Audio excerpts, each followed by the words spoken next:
दोस्तों नमस्कार।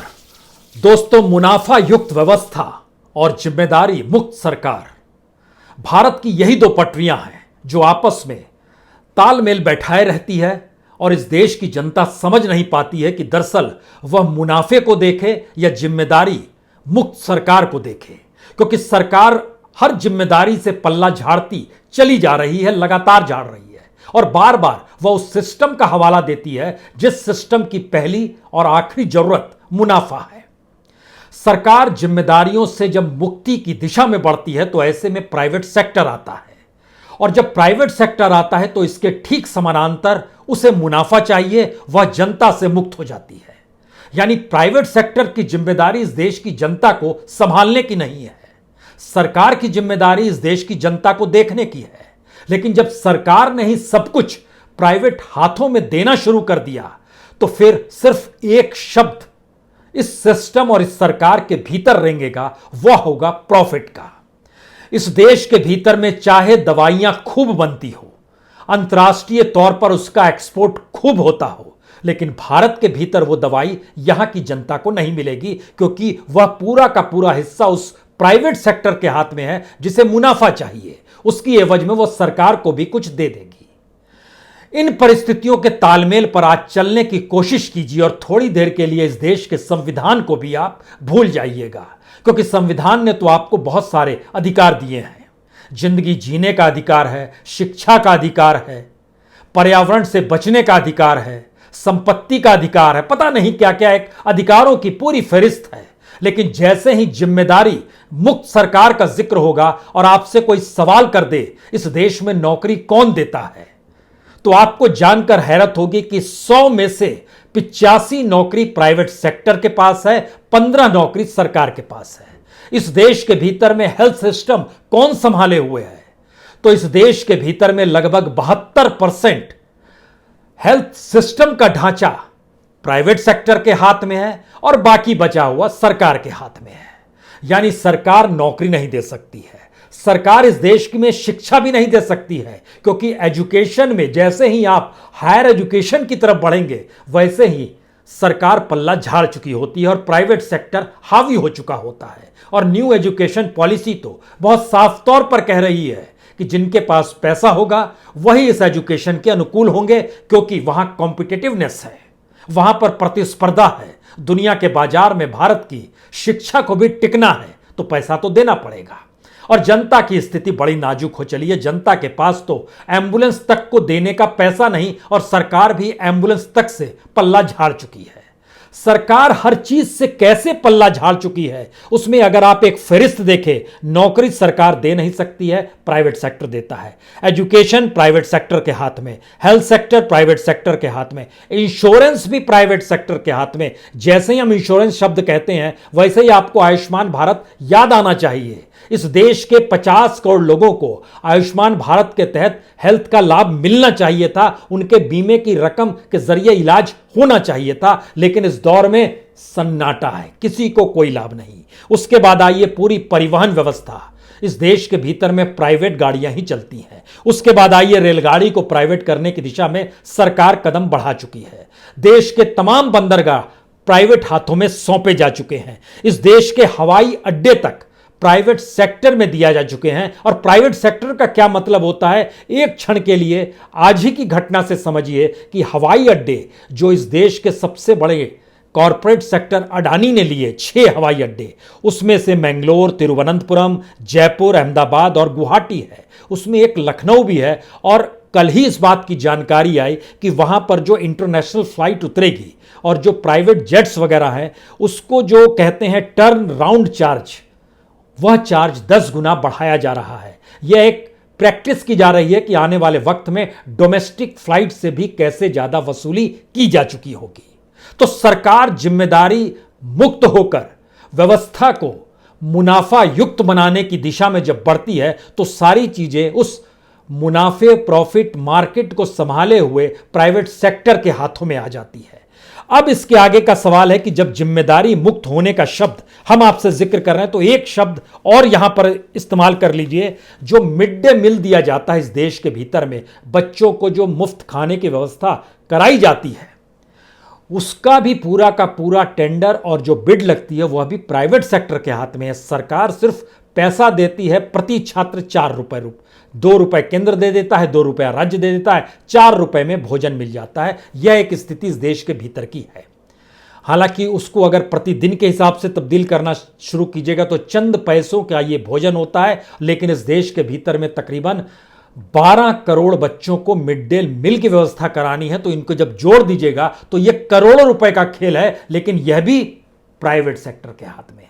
इसकी जिम्मेदारी भी सरकार नहीं लेती है, सिवाय इसके कि बजट में 10-10.5 हजार करोड़ का वह एक रकम निर्धारित कर देती है। भोजन किस रूप में कैसे मिल रहा है, कौन दे रहा है कि नहीं दे रहा है। और जब से पिछले साल अप्रैल के महीने से आज की मई तारीख के बीच में इस देश के भीतर में जो मिड डे मील की रकम थी वह बजट के जरिए निर्धारित थी, लेकिन मिड डे मील इस देश के भीतर में सिर्फ 7% बच्चों को मिला है। 7%, 93% चीजें बंद रही है। कोई जिम्मेदारी नहीं, प्राइवेट हाथों में है सब कुछ। अब यहां से अगला पड़ाव पर आइए। जैसे ही हम इस बात का जिक्र करते हैं, इस देश में जिम्मेदारी मुक्त और प्रॉफिट की स्थिति, इन सब के बीच शुरुआत हमको लगता है कि आज हम सेंट्रल विस्टा से करते हैं, क्योंकि आज हाईकोर्ट ने कहा कि सेंट्रल विस्टा बनेगा, यानी अगले महीने से प्रधानमंत्री का निवास भी नया बनना शुरू हो जाएगा। सेंट्रल विस्टा के बारे में अर्बन मिनिस्टर पहली बार उन्होंने जानकारी दी कि यह बहुत बड़ा नहीं है, यह सिर्फ 13,000 करोड़ का है। कहां 20,000 22,000 करोड़ आप लोग कह रहे हैं, सिर्फ ये 13,000 करोड़ रुपए खर्च हो रहे हैं। और भारत के पास बहुत पैसा है, इतना पैसा है कि जो वैक्सीन का जिक्र है और महामारी का जिक्र है और अस्पतालों का जिक्र है, इसके लिए तो है। पीएम केयर से कितना पैसा खर्च हो गया। इन सब के बीच यह भी जानकारी दी गई, हमने बजट में भी तो लगभग 35,000 करोड़ रुपए वैक्सीन के लिए दिए हुए हैं। तो आप घबराइए मत, देश रुकना नहीं चाहिए, देश चलते रहना चाहिए। तो जब अर्बन मिनिस्ट्री और अर्बन मिनिस्टर इस बात का जिक्र कर रहे थे कि पैसा हमने किस रूप में निर्धारित किया है, तो हमें लगा कि आज मेडिकल का जिक्र वाकई नहीं करना चाहिए, क्योंकि इस देश के भीतर में किस स्थिति में हजारों लोगों की मौत कैसे हो गई, यह कोई छुपी हुई बात नहीं है। सब कुछ नंगी आंखों से पूरे देश ने देखा। कहीं पर ऑक्सीजन कम था, कहीं दवाई नहीं थी, कहीं पर इलाज के लिए बेड नहीं था, कहीं पर आईसीयू की परिस्थिति नाजुक होती चली जा रही थी, वहीं पर लोगों की मौत हो गई क्योंकि ऑक्सीजन खत्म हो गया। ऐसी ऐसी परिस्थितियां इस देश ने इस दौर में देखी। लेकिन जब अर्बन मिनिस्टर अपने तौर पर कह रहे हैं, जो पहले ब्यूरोक्रेट हुआ करते थे, ब्यूरोक्रेट हमेशा अपना कैरियर देखता है और ब्यूरोक्रेट जनता से चुना हुआ नहीं होता है। तो पुरी साहब ब्यूरोक्रेट रहे हैं, ठीक वैसे ही जैसे इस देश के विदेश मंत्री भी फिलहाल ब्यूरोक्रेट ही है। तो जनता के बीच जाना नहीं है, उन्हें जो बता देना है वो उसी कैरियर की दृष्टि से चीजों को इंप्लीमेंट करेंगे। लेकिन इसी वक्त जिस समय यह बताया जा रहा था कि सेंट्रल विस्टा में 13,000 करोड़ रुपया लगेगा और हमारे पास तो खूब पैसा है, उन्होंने कई उदाहरण दिए इसके लिए कि अलग अलग प्रोजेक्ट्स देश में कहां कहां चल रहे हैं। उन्होंने बताया महाराष्ट्र में ही एमएलए का सचिवालय नहीं बन रहा है क्या, 9,000 करोड़ रुपए उस पर भी तो खर्च हो पा रहे हैं। उसी वक्त Ministry of Statistics and Programme Implementation की तरफ से एक रिपोर्ट निकल कर आई। उसने बताया इस देश के भीतर में लगभग 1,737 प्रोजेक्ट मोदी सरकार ने अभी तक बनाए हैं, लेकिन उन 1,737 प्रोजेक्ट में से जो 150 करोड़ से ज्यादा के प्रोजेक्ट हैं, उनकी संख्या है 470 जो अटक गई है। और कुल मिला के 525 प्रोजेक्ट ऐसे हैं जो अटके पड़े हैं। अटके इसलिए हैं क्योंकि बजट नहीं है, अटके इसलिए हैं क्योंकि रॉ मटेरियल नहीं है, यानी इस देश में इंडस्ट्रियल काम भी ठप पड़ा हुआ है तो रॉ मटेरियल नहीं है। अटके इसलिए हैं क्योंकि मजदूर अब शहर में आने को तैयार नहीं हो पा रहे हैं। अटके इसलिए हुए हैं क्योंकि आपके पास पैसा नहीं है। प्रोजेक्ट का ही जिक्र हम कर रहे हैं और इंफ्रास्ट्रक्चर प्रोजेक्ट का ही जिक्र कर रहे हैं जो अटके पड़े हुए हैं, और इसकी वजह से तकरीबन 4.38 ट्रिलियन बजट जो है सरकार पर बोझ बढ़ जाएगा, क्योंकि यह प्रोजेक्ट जो अब पूरे होंगे, क्योंकि सरकार ने जो पूरे 1,737 प्रोजेक्ट लिए थे उसके ऊपर लगभग 22 ट्रिलियन रुपया सरकार को देना था। 13 ट्रिलियन दे चुकी थी, यानी लगभग 49% दे चुकी थी। बाकी पैसा देना था, लेकिन अब वो बढ़ गया। नियम से जो पैसा देना था वो 11 ट्रिलियन और देना था, लेकिन अब 26 ट्रिलियन। वो अलग अलग माध्यम से सरकार पैसा कमाती है और सरकार उसको इन्वेस्ट करती है। ये मत सोचिए कि सरकार अपने खजाने से देगी, अलग अलग जरिए प्राइवेट सेक्टर को जोड़ेगी। आप इतना बना दीजिए, जैसे सड़क बना देते हैं तो फिर आप वसूली शुरू कीजिए, वहां पर टोल लगा दीजिए। ये एक पूरी प्रक्रिया है, लेकिन बजट नहीं है सरकार के पास, पैसा नहीं है। इस देश के भीतर रॉ मटेरियल की कमी है, लेबर्स के प्रॉब्लम आ रहे हैं, कुछ जगहों पर माइनिंग्स के प्रॉब्लम है, कुछ जगह पर पर्यावरण के प्रॉब्लम है। इन सब वजहों से इस देश के भीतर में 525 प्रोजेक्ट लेट चल रहे हैं। लेकिन सेंट्रल विस्टा बनना चाहिए, क्योंकि उसको लेकर जो सरकार जानकारी दे रही है कि दरअसल ये बहुत पुरानी इमारत हो गई है, संसद की इमारत बड़ी पुरानी हो गई है और ये सेस्मिक जोन 4 में आती है। सेस्मिक जोन 4 और भारत के भीतर दिल्ली का पर्यावरण, उसमें भी आप इंफ्रास्ट्रक्चर में खोद कर एक नया स्ट्रक्चर जब खड़ा करना चाहते हैं तो इसका मतलब है आप जिम्मेदारी से मुक्त हो गए हैं। दिल्ली और कितना पर्यावरण से घिरेगी, प्रदूषण से घिरती चली जाएगी, इस दिशा में ध्यान नहीं। बजट का पैसा जो होता है, लिमिटेड टैक्स पेयर का पैसा है, वो आपके घर का पैसा नहीं है, लेकिन आप उसको कैसे कहां लगाएंगे, यह एक पहला हिस्सा है। दूसरा हिस्सा जो हम आपको बताने वाले हैं, यह बेहद खतरनाक परिस्थिति है। ये इसलिए है क्योंकि इस देश के भीतर में बड़ी तादाद में लोगों की मौत दवाई ना मिलने से होती है, वैक्सीन ना मिलने से होती है। थोड़ी देर के लिए आप भूल जाइए हम कोविड का जिक्र कर रहे हैं। इस देश के भीतर जितनी भी बीमारियां होती हैं, उन बीमारियों की फेहरिस्त जब निकालना शुरू कीजिएगा, किसकी मौत किनसे हो गई और उससे जुड़ी हुई दवाई भारत के बाजार में नहीं थी, वह एक्सपोर्ट कर दी गई। दुनिया के लिए भारत दवाई का कैपिटल इसलिए है क्योंकि दुनिया के बाजार में हर 3 दवाई में से 2 दवाई भारत के जरिए एक्सपोर्ट की गई होती है। तब आप सोचिए भारत का बाजार अंतर्राष्ट्रीय मार्केट में मेडिसिन्स और वैक्सीनेशन को लेकर कितना बड़ा होगा। लेकिन भारत ही वो देश है जहां पर सबसे ज्यादा मौतें इलाज ना मिल पाने की वजह से होती है। भारत ही वो देश है जहां पर मेडिसिन ना मिल पाने की वजह से मौतें होती हैं। और आज हम आपको जरा सा महामारी से पहले यानी 2020 के मार्च से पहले की परिस्थिति में ले चलना चाहते हैं। इस दौर की परिस्थिति भी आपको बताएंगे, लेकिन जरा समझना शुरू कीजिए। भारत ने बड़ी तेजी से प्रोग्रेस की है। भारत का डेवलपमेंट मेडिसिन के क्षेत्र में गजब का है। जब मनमोहन सिंह 2004 में इस देश में सत्ता में आए थे, यानी अटल बिहारी वाजपेयी की सरकार जा रही थी, उस समय भारत 307 करोड़ रुपए की मेडिसिन को एक्सपोर्ट किया करता था। जब पहला इलेक्शन तक पहुंचे तो मनमोहन सिंह के दौर में यह डबल हो गया, 758 करोड़ हो गया। मनमोहन सिंह जब जा रहे थे 2014-15 में, भारत 3,525 करोड़ की मेडिसिन को एक्सपोर्ट कर रहा था। और आज की तारीख में जब हम आपसे बात कर रहे हैं तो यह 6,000 करोड़ पार कर चुका है। तो भारत की मेडिसिन का एक्सपोर्ट जो है इस लहजे में है। और इसके साथ साथ वैक्सीन भी भारत जो दुनिया को देता है वह भी कमाल का है। वह वैक्सीन हर तरह की वैक्सीन है, जो पोलियो से जुड़ी हुई है, जो सिंगल वैक्सीन दी जाती है अलग अलग बीमारियों को लेकर, या फिर जो हेपेटाइटिस है, जो टीबी है, जो कॉलरा है, जो टाइफाइड है, जो टेटनस है, जो एंटी रेबीज है, जो डीपीटी ट्रिपल एंटी, जो वोपिंग कफ है, जापानीज इंसेफ्लाइटिस जिसमें गोरखपुर में बड़ी तादाद में बच्चे मर गए क्योंकि दवाई नहीं थी, उससे जुड़ा हुआ भी दवाई और वैक्सीन जो है भारत उसको भी दुनिया के बाजार में एक्सपोर्ट करता है। उसकी वजह प्रॉफिट वाला सिस्टम, यानी मुनाफा युक्त व्यवस्था।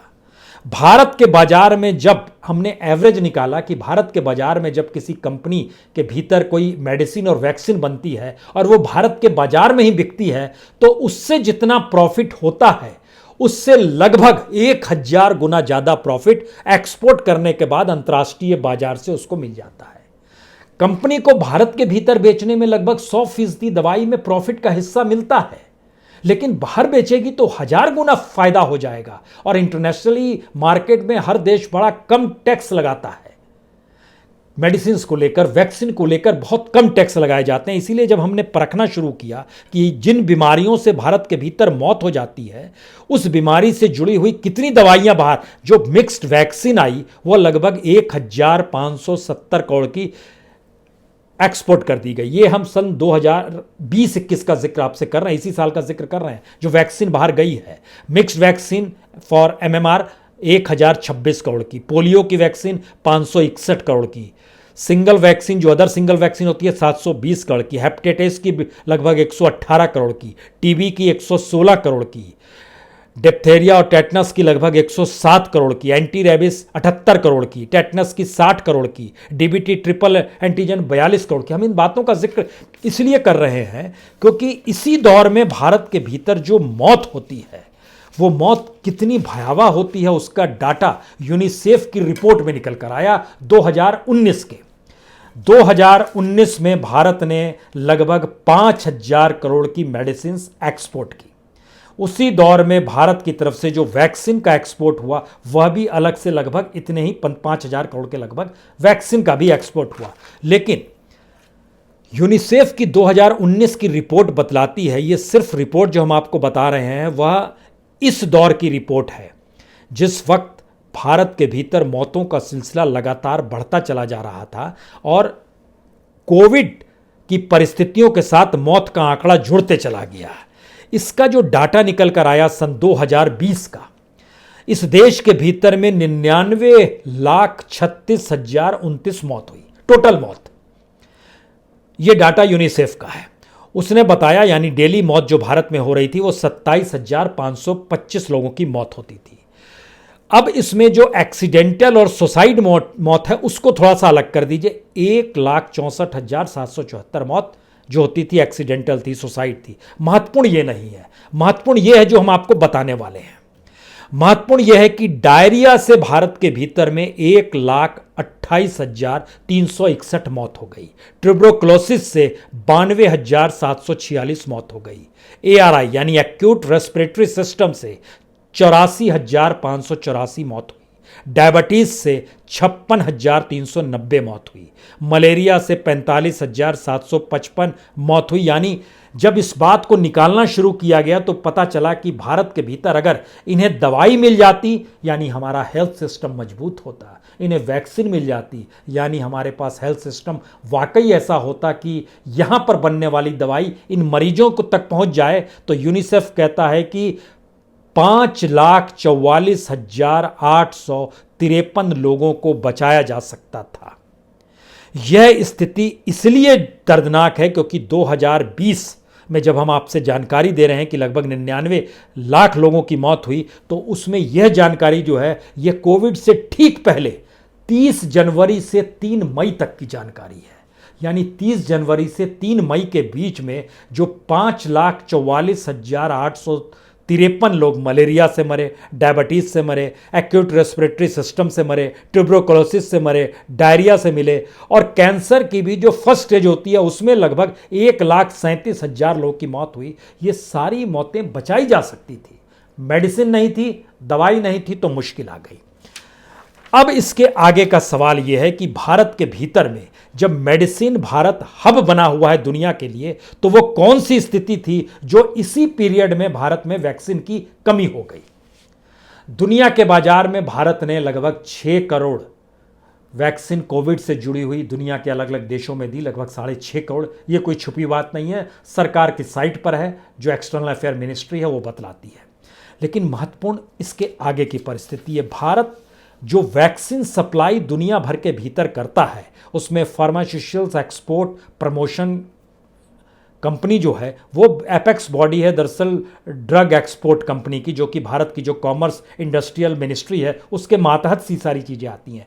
उसने जानकारी देनी शुरू की, उसका जो डाटा आया सामने, उसने बताया कि 2020-21 में सबसे कम वैक्सीन सप्लाई की गई है सिर्फ 2,515 करोड़ की। इससे पहले साल 2019-20 में 6,363 करोड़ की वैक्सीन सप्लाई की जा रही थी। यहां पर 2-3 सवाल निकल कर आते हैं। सबसे बड़ा सवाल यह है कि जिस दौर में कोविड आया, सारी मौतें कोविड से हो रही थी या हम पुरानी मौतों का जब सिलसिला देखते हैं तो वह भी उनके साथ कोविड का वायरस के मिलने के बाद मौत और ज़्यादा बड़ी और तीखी होती चली गई। और उसकी सबसे बड़ी वजह यह थी कि उस वायरस को लेकर ही इलाज के लिए सारे अस्पताल खुल गए, बाकी इलाज सब लगभग बंद कर दिया गया। उसका डाटा निकल कर आता है कि भारत में हर साल एवरी ईयर 24 लाख लोगों को बचाया जा सकता है। ये जो हमने आपको बताया था 5,44,853 लोग, जो यूनिसेफ की रिपोर्ट कहती है, सिर्फ 30 जनवरी से 3 मई तक की जानकारी थी 2020 की। लेकिन एवरी ईयर का जब एवरेज निकाला गया तो पता चला कि 24 लाख लोगों को बचाया जा सकता है और एवरेज लगभग 1 करोड़ लोगों की मौत हो जाती है इस देश के भीतर में, यानी 25% लोगों की जान बचाई जा सकती है सिर्फ मेडिसिन हेल्थ सेक्टर को मजबूत करके, वैक्सीनेशन देने की परिस्थिति में लाकर। लेकिन वह पूरी दवाई और पूरा वैक्सीनेशन जो भारत के भीतर में है, वह भारत से ज़्यादा अगर उसको बाहर एक्सपोर्ट कर दीजिएगा तो वहाँ मुनाफा ज़्यादा होगा। इसीलिए जब ये सवाल आता है कि जो कोविशील्ड बना रहे थे वो पूना से उड़कर पहुंच गए लंदन, और वो वहाँ पर एस्ट्राजेनेका जो कंपनी है और दुनिया भर की कंपनियों का जो जिक्र हो रहा है कि उन्हें मुनाफा चाहिए, यहाँ पर मुनाफा चाहिए, यहाँ बहुत बाद में ऑर्डर दिया गया, ये सारी चीज़ें जब आप देखना शुरू कीजिएगा तो आखिर में आपके जहन में भारत की फिर दोबारा वही 2 पटरी रेंगनी शुरू हो जाएगी। जिम्मेदारी अपने कंधों पर मत लीजिए, सरकार ने इसको अपना मूल मंत्र बना लिया है। सारी जिम्मेदारियों से मुक्त हो जाइए, सारी जिम्मेदारी प्राइवेट सेक्टर के हाथ में दे दीजिए।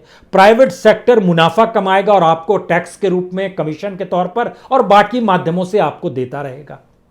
और ये प्राइवेट सेक्टर जो है ये जनता से टैक्स वसूलेंगे, जनता से कीमत वसूलेंगे, जनता से पैसा वसूलेंगे, उसका हिस्सा आप देते चले जाएंगे और जनता उसको खरीदने कमाने के लिए वो जनता और ज़्यादा मेहनत करेगी। तो एक साइकिल ऐसी बना दी गई कि भारत की जनता के प्रति इस देश की सरकार की जिम्मेदारी बिल्कुल ना रहे। लेकिन जिंदगी जीने के लिए जो जरूरत भरे सामान है, जो न्यूनतम जरूरतों से जुड़ी हुई चीजें हैं, उसको भी जब आप प्राइवेट सेक्टर के हाथ में दे देंगे तो प्राइवेट सेक्टर उनकी वसूली अपने तौर पर और ज्यादा करते चला जाएगा। यानी ये एक करप्शन का एक ऐसा खाका है जिसके दायरे में ये पूरा देश फंस गया।